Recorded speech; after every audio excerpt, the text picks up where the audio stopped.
Hello? Hello? Yes? Who is this? Who are you trying to reach? What number is this? What number are you trying to reach? I don't know. Well, I'm getting ready to watch a video. Really? What's your favorite scary movie? I don't know. You have to have a favorite. What comes to mind? Halloween. You never told me your name. Why do you want to know my name? I want to know who I'm looking at. What did you say? Hey. Listen, asshole! No, you listen, you little bitch. You hang up on me again, I'll gut you like a fish.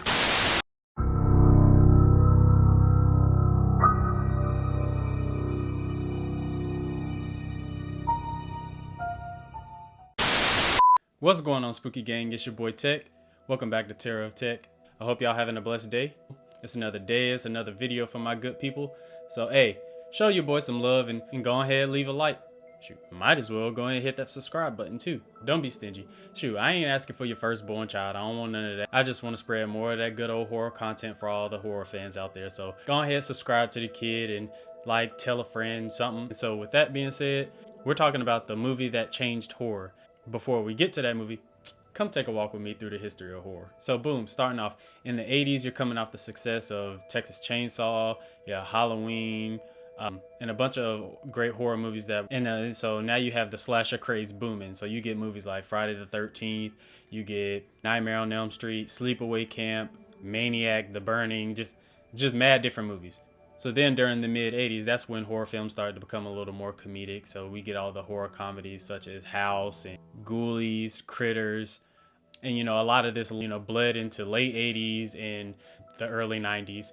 And, just a lot of it just wasn't good. So there was just a large stretch from that late 80s to the early 90s time where movies were just rinse and repeat of the same stuff that we already seen before. A lot of those movies were sequels to the movies that I mentioned prior, like the Friday the 13th. And so then in 96, Wes Craven made an everlasting impact on horror. Scream has had a humongous impact on pop culture and many other aspects. And one of the ways that the Scream movies had an impact on pop culture and horror is through being self-referential and using a lot of meta humor. So an example of this whole meta aspect of things, an example would be like how within Scream, the characters themselves are fan of horror. So a lot of them are already aware of, all of the horror cliches and different horror tropes. They're all aware of that, and they for sure let it be known in the movies. There are certain rules that one must abide by in order to successfully survive a scary movie.